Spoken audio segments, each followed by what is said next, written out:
வணக்கம், இது உங்கள் ஜாப் 360 தமிழ். நம்ம இந்த வீடியோவில் என்ன பார்க்க போகிறோம்னா, இந்தியன் ஏர்ஃபோர்ஸ்லேருந்து அக்னிவீருக்கான ஜாப் நோட்டிஃபிகேஷன் வந்திருக்கு. அது பற்றின டீட்டெயில் தான்.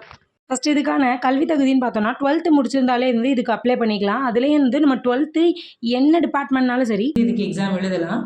அக்னிவீர் ஏர்ஃபோர்ஸ் நோட்டிஃபிகேஷனை பார்க்கறதுக்கு முன்னாடி இதை யாரெல்லாம் பார்க்கலாம் அப்படின்றத நான் சொல்கிறேன். நம்ம தமிழகத்தில் சேர்ந்து 12th முடித்தவங்கன்னு சொன்னோன்னா, நம்ம தமிழ்நாட்டு மாணவர்கள் நிறைய பேருக்கு இப்படி ஒரு எக்ஸாம் இருக்குது அப்படின்றதுமே தெரிய மாட்டேங்குது. அப்படி தெரிஞ்சாலும் இது ஒரு டெம்பரவரி ஜாப், இது மட்டும் தான் அவங்களுக்கு தெரியுது. அதனால இதை பற்றி ஃபுல் அவேர்னஸ் நிறைய பேருக்கு இருக்க மாட்டேங்குது. எப்படி ஜாப்னு ஃபஸ்ட்டு பார்க்கலாம். இதுக்கான ஜாப் ரோல் எப்படி இருக்குன்னா, 4 வருஷம் நமக்கு அங்கே சர்வீஸ் இருக்கும். அதுக்கப்புறம் நம்ம ரிலீவ் ஆகிக்கலாம். அப்படி இல்லைன்னா 20 to 30% கேண்டிடேட்ஸை பெர்மனெண்ட்டாகவும் ஆக்கிடுவாங்க. நமக்கு அக்னிவீரில் ஏர்ஃபோர்ஸ்க்குள்ளே நம்ம வேலை பார்க்குற மாதிரி ஆயிரும். அப்படி இல்லை, நான் 4 வருஷம் கழிச்சு முடிஞ்சு நீங்கள் வெளியே வந்தீங்கன்னா உங்கள் கையில் ஒரு 10 lakhs சேலரியை தவிர்த்துட்டு 10 lakhsக்கு மேலே உங்கள் கையில் அமௌண்ட்டு கொடுத்து தான் உங்களை வெளியே அனுப்புவாங்க. ஸோ நீங்கள் ஃப்ரெஷராக இருக்கீங்க, ஒரு ஜாப் வேணும், இப்போதைக்கு எனக்கு ஒரு ஜாப் வேணும், ஒரு 4 வருஷத்துக்குள்ளே உங்களுக்கு சேலரி தனியாகவும் 4 வருஷம் கழிச்சு வரும்போது ஒரு செட்டில் அமௌண்ட்டு 10 lakhs 20,000க்கு மேலே உங்கள் கையிலையும் தந்து அனுப்பும்போது நீங்கள் 4 வருஷம் கழிச்சு முடிஞ்சு இங்கே ஒரு பிஸ்னஸ் கூட பண்ணிக்கலாம். அப்படி இல்லைன்னா தொடர்ந்து அதர் ஏதாவது கவர்மெண்ட் எக்ஸாம்ஸ் கூட எழுதிக்கலாம். அதுக்குமே உங்களுக்கு ரிசர்வேஷன் தருவாங்க 50%. இப்போ CASF, CRPF இதுக்கெலாம் 50% உங்களுக்கு ரிசர்வேஷன் தருவாங்க. அந்த ஜாப்லேயுமே நீங்கள் அக்னிவீர் முடிச்சு 4 வருஷம் கழிச்சு வந்திருக்கீங்க அப்படின்னா நீங்கள் அந்த எக்ஸாம்லேயும் உங்களோட கட் ஆஃபும் கம்மியாக தான் இருக்கும். அடுத்த எக்ஸாம் நீங்கள் கவர்மெண்ட் எக்ஸாம் எழுதுனீங்கன்னா அதில் உங்களோட cut off other candidate cut ஆஃபோட கம்பேர் பண்ணும்போது ரொம்ப கம்மியாயிரும். இதுதான் அக்னிவீர் ஜாபோட ஒரு இம்பார்ட்டன்ஸு. இந்த 4 வருஷத்துலையுமே நீங்கள் நல்லா பெர்ஃபார்மன்ஸ் பண்ணிங்கன்னா ஜாபில், அப்படி இல்லைனா உங்களோட விருப்பமும் இருந்துச்சுன்னா உங்களை பர்மனெண்ட்டாகவே ஆக்கிடுவாங்க. பெர்மனெண்ட்டாக ஏர்ஃபோர்ஸில் நீங்கள் வேலை பார்க்கலாம். இன்னும் நிறைய பேர் இருப்பாங்க, நம்ம அப்ளை பண்ணலாம்னு நினச்சா கூட இருக்கவங்க சொல்லுவாங்க, ஒரு 4 வருஷம் உட்காந்து படிச்சுட்டு ஒரு நல்ல ஜாபுக்கு போயிடலாம், பெர்மனெண்ட் ஜாபுக்கு போகலான்னு நினைப்பாங்க. 4 வருஷமே லாஸ்ட்டாக நீங்கள் படிச்சுட்டு மட்டும் தான் இருந்திருப்பீங்க, எந்த ஜாபுக்கும் போயிருக்க மாட்டீங்க. ஆனால் 4 வருஷம் கழிச்சு நம்ம பார்த்தோன்னா, ஆனால் இந்த அக்னிவீரில் நீங்கள் செலக்ட் ஆகிட்டீங்கன்னா 4 வருஷம் கழிச்சு பெர்மனெண்ட்டும் ஆகலாம். அப்படி இல்லைன்னா நீங்கள் வந்தீங்கன்னா கூட 4 வருஷம் கழிச்சு ஹோம் டவுன் வந்தீங்கன்னா கூட அதுக்கப்புறம் எந்த எக்ஸாம்ஸ் எழுதினாலும் உங்களுக்கு ரிசர்வேஷனுமே இருக்குது. ஸோ இந்த ஆப்பர்ச்சுனிட்டியை யூஸ் பண்ணிக்கோங்க. இப்போ இந்த நோட்டிஃபிகேஷனை பற்றி ஃபுல் டீட்டெயிலுமே பார்க்கலாம். அதுக்கு முன்னாடி இதே மாதிரி யூஸ்ஃபுல்லான ஜாப் அப்டேட் நியூஸ் பார்க்கறதுக்கு நம்ம சேனலை சப்ஸ்கிரைப் பண்ணி வச்சுக்கோங்க. இப்போ நான் சொல்ல போகிற வீடியோவில் உங்களுக்கு தெளிவாக எல்லாமே புரிஞ்சிடும் அக்னிவீரை பற்றி. அப்படியே ஏதாவது டவுட் இருந்துச்சுன்னா கமெண்ட் பண்ணி உங்களோட டவுட்டை கேளுங்க, நான் அதுக்கு உங்களுக்கு பதில் சொல்கிறேன். இந்த நோட்டிஃபிகேஷன் வீடியோ கூடவே நான் A to Z இன்ஃபர்மேஷன், அக்னிவீருக்கான A to Z இன்ஃபர்மேஷன் வீடியோவுமே போடுவேன். அதை பார்த்தா இன்னும் தெளிவாக புரிஞ்சிடும். அந்த A to Z இன்ஃபர்மேஷன் வீடியோவில் தான் ஏஜ் லிமிட் என்ன, எஜுகேஷன் குவாலிஃபிகேஷன் என்ன, சேலரி எப்படி இருக்கும், ஜாப் ரோல் எப்படி இருக்கும், இதுக்கு எப்படி அப்ளை பண்ணலாம் அப்படின்ற எல்லா டீட்டெயிலுமே தெளிவாக இருக்கும்.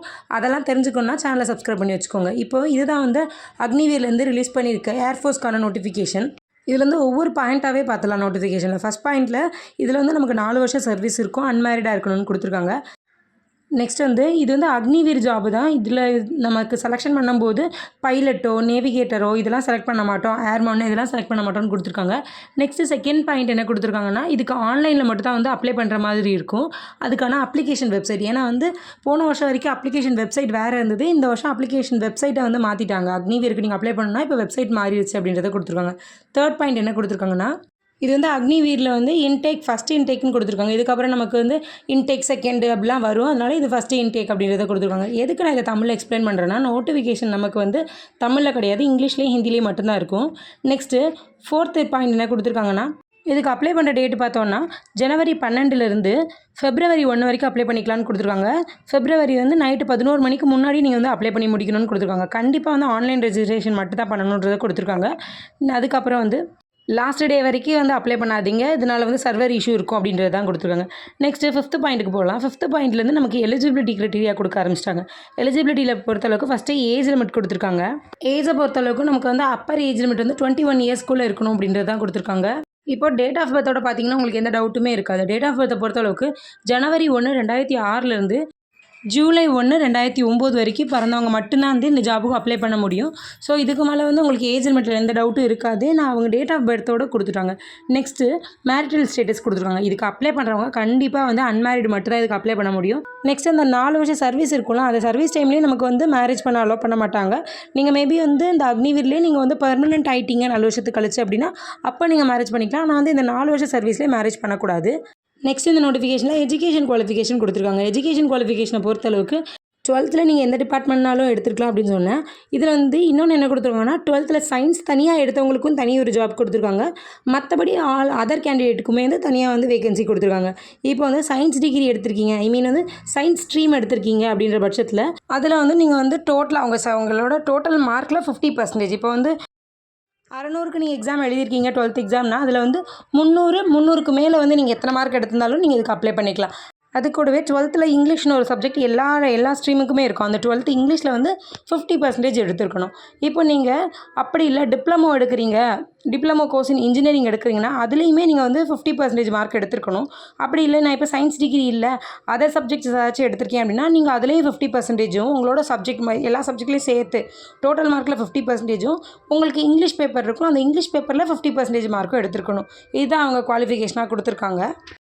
நெக்ஸ்ட் இந்த நோட்டிஃபிகேஷனில் ஹைட் ரெக்யூர்மெண்ட் கொடுத்துருக்காங்க. ஹைட்டை பொறுத்தளவுக்கு மென்னு ஃபீமேல் தனித்தனியாக பிரிக்க மாட்டாங்க. மென் அண்ட் ஃபீமேல் 2 பேருமே வந்து 152க்கு மேலே இருக்கணும் சென்டிமீட்டர். தமிழ்நாட்டு மாணவர்களை பொறுத்தளவுக்கு 152 சென்டிமீட்டருக்கு மேலே இருந்தீங்கன்னா நீங்கள் விமன் கேண்டிடேட்டாக இருந்தாலும் சரி மென் கேண்டிடேட்டாக இருந்தாலும் சரி 2 பேருமே வந்து 152க்கு மேலே இருந்துச்சுன்னா வந்து இதுக்கு அப்ளை பண்ணலாம். நெக்ஸ்ட் இந்த நோட்டிஃபிகேஷன் என்ன கொடுத்துருக்காங்கன்னா வெயிட் ஓவர் வெயிட்டாகவும் இருக்கக்கூடாது, ரொம்ப வந்து லோ வெயிட்டாகவும் இருக்கக்கூடாது, மீடியமாக இருக்கணும். நம்ம இந்த மாதிரி டிஃபென்ஸ் எக்ஸாமுக்கு ட்ரை பண்ணுறீங்கனாலே நீங்கள் வந்து நல்லா ஃபிசிக்கலாக பண்ணி ஃபிட்டாக தான் இருப்பீங்க. ஸோ வந்து உங்கள் ஹைட்டை பொறுத்து நம்ம தமிழ்நாட்டு மாணவர்களுக்கு எந்த ப்ராப்ளமும் வராது. ஆனால் வந்து ஓவர் வெயிட்டாக இருக்கக்கூடாதுன்றது மென்ஷன் பண்ணி கொடுத்துருக்காங்க. நெக்ஸ்ட்டு செஸ்ட் மெஷர்மெண்ட் பொறுத்தளவுக்கு மென் கேண்டிடேட் வந்து நார்மல் நிலையில் வந்து சாதாரண நிலையில் வந்து 77 சென்டிமீட்டரும் விருந்த நிலையில் வந்து எக்ஸ்ட்ரா 5 சென்டிமீட்டரும் கேட்பாங்க. அப்புறம் வந்து ஃபீமேல் கேண்டிடேட்டுக்கு வந்து இந்த அக்னிவீரை பொறுத்தளவுக்கு ஃபீமேல் கேண்டிடேட்டுக்குமே வந்து செஸ்ட் மெஷர்மெண்ட் உண்டு. ஆனால் வந்து நார்மலாக வந்து விருந்த நிலை மட்டும் தான் பார்ப்பாங்க. விருந்த நிலையில் நீங்கள் நார்மலாக நிற்காமல் விருந்த நிலையில் வந்து 5 சென்டிமீட்டர் எக்ஸ்பேண்ட் ஆகுதா அப்படின்றத மட்டும் செக் பண்ணுவாங்க. இதனால் உங்களுக்கு ஏதாவது ப்ராப்ளம் இருக்கா, உங்களோட லங்ஸில் ஏதாச்சும் ப்ராப்ளம் இருக்கா அப்படின்றத கண்டுபிடிக்கிறதுக்கு இந்த டெஸ்ட் வந்து விமென்ஸ்க்கு உண்டு. நெக்ஸ்ட்டு இது வந்து மெடிக்கல் பற்றி கொடுத்துருக்காங்க. மெடிக்கலில் நமக்கு வந்து ஹியரிங் டெஸ்ட்டாக இருக்கட்டும், பல்லாக இருக்கட்டும், டென்டல் டெஸ்ட்டாக இருக்கட்டும், அப்புறம் வந்து ஜென்டல் ஹெல்த்தாக இருக்கட்டும், அப்புறம் கேர்ள்ஸ்க்கான மெடிக்கல் டெஸ்ட்டாக இருக்கட்டும், அது எல்லாமே வந்து செக் பண்ணுவோம் அப்படின்றத கொடுத்துருக்காங்க. இது வந்து மெடிக்கல் டெஸ்ட்டில் என்னெல்லாம் இருக்கும். நெக்ஸ்ட்டு ஐ செக்கப் பண்ணுவாங்க. அக்னிவீரை பொறுத்தளவுக்கு நமக்கு வந்து கண்ணாடி போட்டிருக்கவங்களும் அப்ளை பண்ணலாம். பட் வந்து விஷன் தான் செக் பண்ணுவாங்க. லென்ஸ் மட்டும் வச்சுருக்காதீங்க. இதுக்கு கண்ணாடி போட்டிருந்தாலும் அலோவ் பண்ணுறதுனால லென்ஸ் யூஸ் பண்ணாதீங்க. நெக்ஸ்ட் இதுக்கான மெடிக்கல் வரும்போது நீங்கள் வந்து எக்ஸாம் கிளியர் பண்ணி மெடிக்கலுக்கு செலக்ட் ஆகிட்டீங்க அப்படின்ற பட்சத்தில் மெடிக்கலுக்கு 1 மாதத்துக்கு முன்னாடி உங்களோட கண்ணாடியோட பவரை செக் பண்ணி அதுக்கான ப்ரிஸ்கிரிப்ஷனை நீங்கள் வந்து டாக்டர்கிட்ட வாங்கி வச்சுக்கணும். மெடிக்கல் போகும்போது நீங்கள் அதை கொண்டு போகிற மாதிரி இருக்கும். நெக்ஸ்ட் இந்த நோட்டிஃபிகேஷன் என்ன கொடுத்துருக்காங்கன்னா இதுக்கான ட்ரைனிங் எப்படி இருக்குன்றதை கொடுத்துருக்காங்க. அது கூடவே வந்து உங்களுக்கு லீவ் எப்படி இருக்குன்றதை கொடுத்துருக்காங்க. லீவை பொறுத்தளவுக்கு நமக்கு வந்து ஒரு வருஷத்துக்கு 30 நாள் இருக்குன்றதை கொடுத்துருக்காங்க. ஆனுவல் லீவ் வந்து 30 நாளும், இப்போ எமர்ஜென்சி சிக் லீவ் இருந்துச்சுன்னா வந்து அதுவுமே கொடுப்போம் அப்படின்றது தான் கொடுத்துருக்காங்க. நெக்ஸ்ட்டு அலவன்ஸு, பேஸ் அண்ட் வந்து அலைட் பெனிஃபிட்ஸ் இதெல்லாம் எப்படி இருக்குன்னு பார்த்தோன்னா நார்மலாக வந்து சென்ட்ரல் கவர்மெண்ட் ஜாபுக்கு எல்லாருக்கும் எப்படி கொடுப்பாங்களோ அந்த அளவுக்கு நமக்குமே வந்து ஏதாவது அக்னிவீருக்கு செலக்ட் ஆகிற எல்லாருக்குமே வந்து அதுக்கான அலவன்ஸுமே இருக்கும். இப்போ இது வரைக்கும் இந்த நோட்டிஃபிகேஷனில் ஏஜ் லிமிட்டு, எஜுகேஷன் குவாலிஃபிகேஷன், இப்போ நீங்கள் உங்களுக்கான ஃபிசிக்கல் மெஷர்மெண்ட் எப்படி இருக்கணும், மெடிக்கல் எப்படி இருக்கும் அப்படின்ற எல்லாத்தையுமே பார்த்தோம். நெக்ஸ்ட்டு இப்போ இந்த ஜாப்க்கு நீங்கள் செலக்ட் ஆகிட்டீங்க அப்படின்ற பட்சத்தில் உங்களுக்கான சேலரி எப்படி இருக்குன்றதை பார்க்கலாம். இந்த 4 வருஷமே வந்து ஃபிக்ஸ்டு சேலரி தான் இருக்கும். ஃபஸ்ட்டு வருஷமே உங்களுக்கு வந்து 30,000 சேலரி இருக்கும். அதுக்கப்புறம் செகண்ட் வருஷம் 33,000, தேர்ட் வருஷம் வந்து 36,500, 4வது வருஷம் வந்து 40,000 வந்து சேலரி இருக்கும். இதில் உங்களுக்கு இன்ஹேண்ட் சேலரி எவ்வளோ கிடைக்குன்றதை பார்த்துக்கோங்க. ஃபஸ்ட்டு வருஷம் வந்து எல்லா மாதமுமே உங்களுக்கு வந்து 21,000 தான் வந்து கையில் தருவாங்க. கையிலன்ற மீன்ஸ் நம்மளோட சேலரியாக வந்து 21,000 கிடைக்கும். ஒவ்வொரு மாதமும் வந்து 9,000 வந்து அப்படியே ஹோல்ட் ஆகிட்டே இருக்கும். நெக்ஸ்ட் வருஷமுமே எனக்கு 33,000 சேலரியில் 23,100 தான் கையில் வரும். அதில் வந்து 9,900 வந்து ஹோல்ட் ஆகிட்டே வரும். அதே மாதிரி 4வது வருஷம்னு பார்த்தோன்னா 28,000 வந்து இன்ஹேண்ட் சேலரி ஆகும். அவங்களுக்கு நம்மளோட சேலரி அவங்க ஹோல்டு பண்ணதுன்னு எவ்வளோன்னு பார்த்தோன்னா 12,000. அந்த 4 வருஷம் ஃபஸ்ட்டு மாதத்துலேருந்து 12,000 வந்து ஹோல்டு பண்ணிகிட்டே வருவாங்க.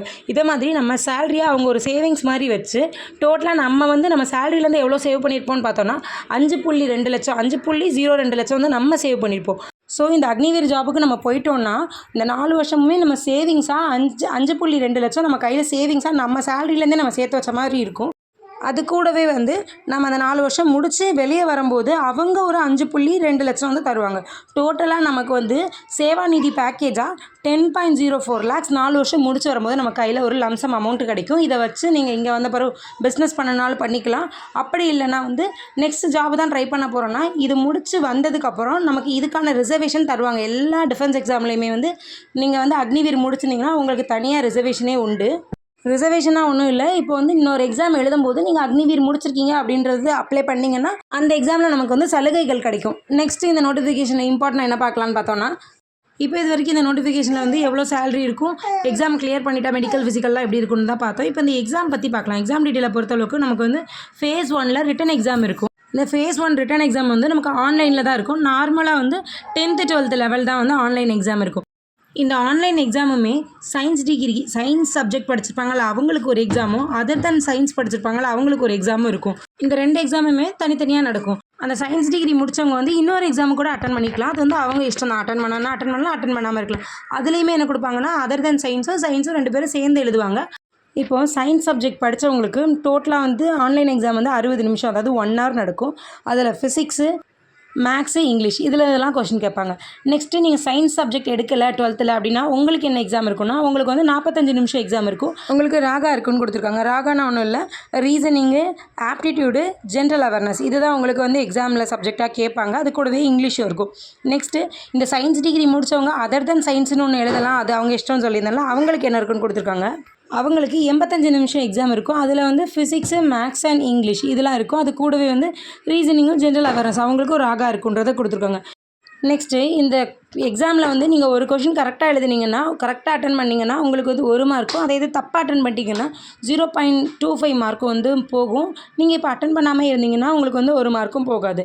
ஸோ வந்து தெரிஞ்ச கொஷின்ஸ் மட்டும் அட்டன் பண்ணுங்கள். ஏன்னா வந்து இதில் கட் ஆஃப் ரொம்ப ரொம்ப ரொம்ப கம்மியாக இருக்கும். அதனால் நமக்கு தெரிஞ்ச கொஷினை மட்டும் அட்டன் பண்ணனாலே கட் ஆஃப் கிளியர் பண்ணுறது ரொம்ப ஈஸி. அது மட்டும் இல்லாமல் தமிழ்நாட்டுக்கு தனி கட் ஆஃபே கொடுத்துருக்காங்க. ஏன்னா வந்து டோட்டல் வேகன்சி வந்து ஆல் ஓவர் இந்தியாவுக்கும் கொடுத்துட்டு தமிழ்நாட்டுக்கான வேகன்சி தனியாக பிரித்து கொடுத்துருவாங்க. அதில் தமிழ்நாட்டு மாணவர்கள் மட்டும்தான் வந்து போட்டி போடுற மாதிரி இருக்கும்.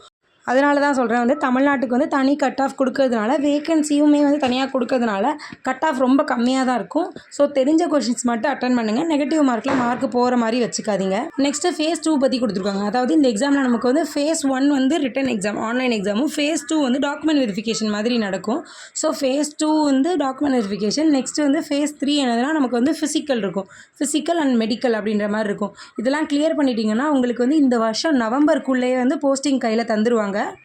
இதில் வந்து ஃபேஸ் 2 போகும்போது என்னென்ன டாக்குமெண்ட்லாம் நீங்கள் எடுத்துகிட்டு போகணும், அதுக்கான ஜெராக்ஸ்லாம் எடுத்துகிட்டு போகணும், அதில் அட்டஸ்டட் சைன் பண்ணணும் அப்படின்ற டீட்டெயில் தான் கொடுத்துருக்காங்க. அதை ரீட் பண்ணி பாருங்கள். இந்த நோட்டிஃபிகேஷனுக்கான பிடிஎஃப்மே வந்து நம்ம டெலகிராம் சேனலே நான் கொடுத்துட்றேன். அப்படி இல்லைனா டிஸ்கிரிப்ஷனில் கொடுக்குறேன். அதை டவுன்லோட் பண்ணிவிட்டு நீட்டாக ரீட் பண்ணி பார்த்துருங்க. ஒரு எக்ஸாம் நீங்கள் அப்ளை பண்ண போகிறீங்கன்னா கண்டிப்பாக அந்த நோட்டிஃபிகேஷன் நீங்கள் ஃபுல்லாக ரீட் பண்ணி பார்த்து அண்டர்ஸ்டாண்ட் பண்ண ட்ரை பண்ணிக்கணும். அதில் ஏதாவது சந்தேகங்கள் இருந்துச்சுன்னா நீங்கள் கண்டிப்பாக தெரிஞ்சவங்ககிட்ட கேட்டு சந்தேகங்களை வந்து கிளியர் பண்ணிவிட்டு அதுக்கப்புறம் தான் அந்த எக்ஸாமே நீங்கள் அப்ளை பண்ண போகணும். ஏன்னா வந்து எதுவுமே தெரியாமல் அப்ளை பண்ணுறதுல ஒரு யூஸ்மே இல்லை. நீங்கள் தெரிஞ்சு அதில் என்னெல்லாம் கொடுத்துருக்காங்க அப்படின்றத தெளிவாக கிளியர் ஆகிட்டு தான் ஒரு எக்ஸாம் அப்ளை பண்ணணும். ஸோ அதனால தான் நான் வந்து நோட்டிஃபிகேஷன் வீடியோ கொடுக்குறேன். இதில் உங்களுக்கு சந்தேகங்கள் இருந்துச்சுன்னா அந்த வீடியோ பார்க்கச்சில் உங்களுக்கு வேறு ஏதாவது சந்தேகங்கள் இருந்துச்சுன்னா கமெண்ட்டில் கேளுங்க, நான் அதுக்கு ரிப்ளை பண்ணுறேன். அது கூடவே இதுக்கான A to Z information video போடுவேன், அதையும் நீங்கள் செக் பண்ணிக்கோங்க. அதில் வந்து தெளிவாக வந்து என்னென்னலாம் வேணும், என்னென்ன டாக்குமெண்ட்லாம் எடுத்துக்கணும் அப்படின்ற எல்லாத்தையுமே நான் வந்து எக்ஸ்பிளைன் பண்ணுவேன். அதை பார்த்தீங்கன்னா வந்து அது இன்னும் கொஞ்சம் தெளிவாக உங்களுக்கு புரிஞ்சிடும். உங்களுக்கு இதை பற்றின A to Z information video வேணும்னா கமெண்ட்டில் சொல்லுங்கள். நெக்ஸ்ட்டு ஃபிசிக்கல் பற்றி பார்த்தோன்னா, அந்த நோட்டிஃபிகேஷனில் கொடுத்துருக்க ஃபிசிக்கல் பற்றி பார்த்தோன்னா, ஃபிசிக்கலில் வந்து ஃபஸ்ட்டு ரன்னிங் கொடுத்துருக்காங்க. ரன்னிங்கை பொறுத்தளவுக்கு 1.6 கிலோமீட்டர் கொடுத்துருக்காங்க. அதாவது 1.5 கிலோமீட்டர் ப்ளஸ் ஒரு 100 மீட்டரும் ரன்னிங் பண்ணுற மாதிரி இருக்கும். அது வந்து மென் கேண்டிடேட்டாக இருந்தீங்கன்னா நீங்கள் 7 minutesல முடிக்கணும். ஃபீமேல் கேண்டிடேட்டாக இருந்தீங்கன்னா நீங்கள் வந்து 8 minutesல முடிக்கணும் அப்படின்றத கொடுத்துருக்காங்க. நெக்ஸ்ட்டு மேல் கேண்டிடேட்டுக்கான புஷ்அப்பு, சிட்டப்பு, ஸ்குவாட்ஸ்லாம் இருக்குல்ல, அது எத்தனை மினிட்ஸில் எத்தனை போடணும் அப்படின்றத கொடுத்துருக்காங்க. இது ரன்னிங் முடித்ததுக்கப்புறம் எல்லாமே வந்து ஒரு 10 minutes கேப்பில் அடுத்தடுத்து கண்டக்ட் பண்ணுவாங்க. ரன்னிங் முடித்ததுமே வந்து நமக்கு புஷ்அப் வைப்பாங்க. 10 புஷ்அப்பை வந்து 1 minuteக்குள்ளே முடிக்கணும். புஷ்அப் முடிஞ்சு 10 நிமிஷத்துக்கு கழிச்சு சிட்டப் வைப்பாங்க. சிட்டப்புக்கு அப்புறம் 10 நிமிஷம் கழிச்சு 20 ஸ்குவாட்ஸையும் வந்து 1 minuteக்குள்ளே முடிக்கணும். நெக்ஸ்ட்டு ஃபீமேல் கேண்டிடேட்டுக்குமே அப்படி தான். ரன்னிங் முடிச்சதுக்கப்புறம் 10 சிட்டப்ஸு, அது முடிச்சு ஒரு 10 நிமிஷம் கழிச்சு 15 ஸ்குவாட்ஸு. இவங்களுக்குமே வந்து சிட்டப்ஸ் வந்து 1 minute 30 seconds, ஸ்குவாட்ஸ் வந்து 15 ஸ்குவாட்ஸு 1 minuteலேயே முடிக்கணும்னு கொடுத்துருக்காங்க. இதுதான் வந்து ஃபிசிக்கலுக்கான ஈவெண்ட்டுமே இவ்வளோ தான். இது வந்து ரொம்ப கஷ்டமாலாம் இருக்காது. SSC GD இதெல்லாம் வந்து பொறுத்தளவுக்கு இதெல்லாம் ரொம்ப ஈஸியாக தான் இருக்கும். ஏன்னா ஆர்மிக்கு எஸ்எஸ்சி ஜிடிக்கெலாம் ட்ரை பண்ணுறவங்க அக்னிவீருக்குமே ட்ரை பண்ணுவீங்க. ஸோ அதை தொடர்ந்து இப்போத்துலேருந்தே உங்களோட ப்ராக்டிஸ் ஆரம்பிச்சிட்டிங்கன்னா வரிசையாக அடுத்தடுத்த எக்ஸாம் இருக்கும். ஸோ அதுக்குமே யூஸ்ஃபுல்லாக இருக்கும். நெக்ஸ்ட் இந்த நோட்டிஃபிகேஷன் என்ன கொடுத்துருக்காங்கன்னா மெடிக்கல் எக்ஸாமினேஷன் பற்றி கொடுத்துருக்காங்க. மெடிக்கலில் வந்து என்னெல்லாம் எடுப்பாங்க, sugar, blood test, urine test இது மாதிரி எடுப்பாங்களே, இசிஜி, இதுதான் வந்து இங்கேயுமே வந்து மெடிக்கல் டெஸ்ட்டாக எடுப்பாங்க. நெக்ஸ்ட்டு இந்த நோட்டிஃபிகேஷனில் வந்து ஹவு டு அப்ளை அப்படின்றத கொடுத்துருக்காங்க. இது வந்து ஆன்லைனில் தான் நீங்கள் அப்ளை பண்ண போகிறீங்க. ஸோ அது எப்படி அப்ளை பண்ணலாம் அப்படின்ற டீட்டெயில் தான் கொடுத்துருக்காங்க. உங்களுக்கு அப்ளை பண்ணுறதுல ஏதாவது சந்தேகம் இருந்துச்சுனாலுமே நீங்கள் கமெண்ட்டில் கேளுங்க. அப்படி இல்லைனா அப்ளை பண்ணுறதுக்கான வீடியோ வேணும்னா நிறைய பேர் கேட்டாங்கன்னா அதுக்குமே தனி வீடியோ போட்டுடலாம். நெக்ஸ்ட் இந்த நோட்டிஃபிகேஷனில் வந்து ஒரு மெயில் ஐடி வச்சு ஒரே ஒரு அப்ளிகேஷன் ஃபார்ம் தான் ஃபில் பண்ணணும். ஒரே ஒரு அப்ளிகேஷன் தான் வரணும். அது மட்டும் இல்லாமல் நீங்கள் அப்ளை பண்ணும்போது டூப்ளிகேட் டாக்குமெண்ட் வச்சாலோ அல்லது அப்ளை பண்ணும்போது டாக்குமெண்ட் கொடுக்காமல் இருந்தாலோ அல்லது உங்களோட அப்ளிகேஷனுமே வந்து இன்கம்ப்ளீட்டாக இருந்தாலுமே நாங்கள் வந்து ரிஜெக்ட் பண்ணிடுவோம் அப்படின்றத கொடுத்துருக்காங்க. நெக்ஸ்ட் இதுக்கு அப்ளை பண்ண போகிறீங்கன்னா உங்கள்கிட்ட வந்து நேட்டிவிட்டி சர்டிஃபிகேட் இருக்கணும். அதாவது டொமினியன் சர்டிஃபிகேட் சொல்லுவாங்கள்ல, அது கண்டிப்பாக இருக்கணும். இந்த வருஷம் எடுத்தாலும் சரி, அது போன வருஷம் எடுத்திருந்தாலும் சரி, எந்த கம்யூனிட்டியாக இருந்தாலுமே வந்து நீங்கள் நேட்டிவிட்டி சர்டிஃபிகேட் எடுத்து வச்சுருக்கணுன்றதை கொடுத்துருக்காங்க. இது கூடவே நீங்கள் கொடுத்துருக்க டாக்குமெண்ட்டில் ஏதாவது தவறு இருந்துச்சுனாலும் சரி, நீங்கள் கொடுத்துருக்க டாக்குமெண்ட் வந்து ராங்காக இருந்ததை கண்டுபிடிச்சாலும் சரி, நீங்கள் வந்து ரிஜெக்ட் பண்ணப்படுவீங்க அப்படின்றது தான் கொடுத்துருக்காங்க. அவ்வளோதான் இந்த நோட்டிஃபிகேஷன் ஃபஸ்ட்டு லைன்லேருந்து லாஸ்ட் லைன் வரைக்கும் நான் தெளிவாக எக்ஸ்பிளைன் பண்ணிட்டேன். இந்த நோட்டிஃபிகேஷனுக்கான பிடிஎஃப்மே நம்ம டெலகிராம் சேனலில் நான் கொடுத்துட்றேன். அதை ரீட் பண்ணி பாருங்கள். அப்படி இல்லைனா இந்த வீடியோவுமே தெளிவாக பாருங்கள். இதில் உங்களுக்கு சந்தேகம் இருந்துச்சுன்னா கமெண்ட்டில் கேளுங்க. இது கூடவே உங்கள் ஃப்ரெண்ட்ஸ் அண்ட் ஃபேமிலி மெம்பர்ஸ் யாராவது வந்து 12th முடிச்சு சென்ட்ரல் கவர்மெண்ட் எக்ஸாமுக்கு ட்ரை பண்ணிட்டுருக்காங்கன்னா அவங்களுக்கு இந்த வீடியோவை ஷேர் பண்ணி இதை மாதிரி ஒரு ஜாப் நோட்டிஃபிகேஷன் வந்திருக்கு அப்படின்றதையும் இன்ஃபார்ம் பண்ணிக்கோங்க. ஏன்னா 4 வருஷம் ஜாபாக இருந்தாலுமே இந்த 4 வருஷம் முடிஞ்சு வரும்போது நம்ம கையில் 10.04 lakhs நம்ம கையில் இருக்கும் அப்படின்றத தெரிஞ்சுக்கோங்க. ஏன்னா வந்து வேறு எந்த ஜாப்பு பார்த்தாலுமே ஒரு 4 வருஷம் முடியும் போது நம்ம கையில் நம்ம சேவிங்ஸாக வந்து 10 lakhs எடுத்து வைப்போம் அப்படின்றது வந்து உறுதியாக சொல்ல முடியாது. இந்த ஜாப்பில் அதுவுமே நமக்கு ஒரு பெனிஃபிட் தான். ஸோ இந்த ஜாபுக்கு அப்ளை பண்ணணும் அப்படின்னு விரும்புகிறவங்க இப்போவே வந்து ப்ரிப்பரேஷனை ஸ்டார்ட் பண்ணிடுங்க. தேங்க்யூ.